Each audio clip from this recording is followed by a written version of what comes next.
if you abide in my love, you will produce fruit. And guess what fruit that will be?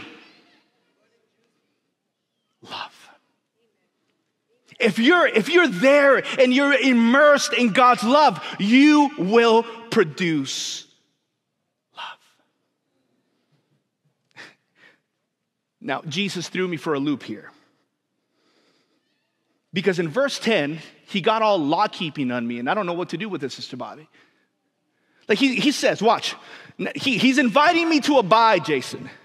He's inviting me to dwell in his love, to be and make my home in his love, in this beautiful dynamic of love. But then he goes on and says, if you keep my commandments, then you will abide in my love, just as I have kept my Father's commandments and abide in his love. Wait, so which is it? Am I supposed to sit and dwell and remain in his love, or is my abiding attached to my commandment keeping?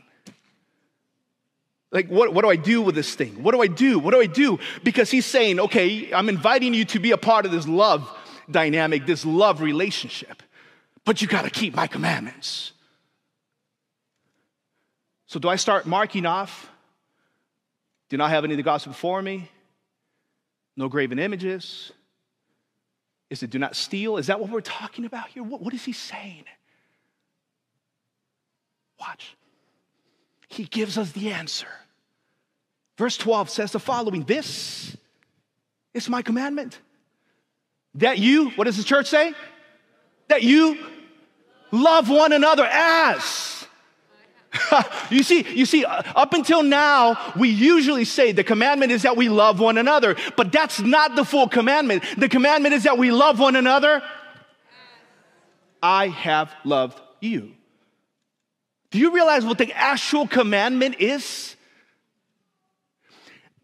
The commandment is for you to introduce yourself into that cycle where you are loved, where you receive love.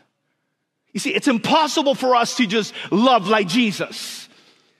It's impossible for us to love like Jesus unless we enter the cycle where we abide in his love and we're so immersed in his love that his love naturally just spills over and touches other people.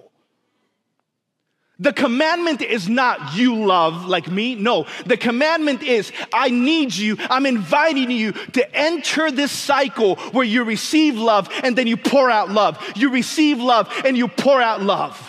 And church, that's why we obsess over Jesus in this church. That's why we only have one sermon. That's why we only preach about him. That's why Jesus is as high and as deep as we will ever get. Why? Because as we obsess with Jesus and we abide in his love, then we will be the community that we claim we want to be.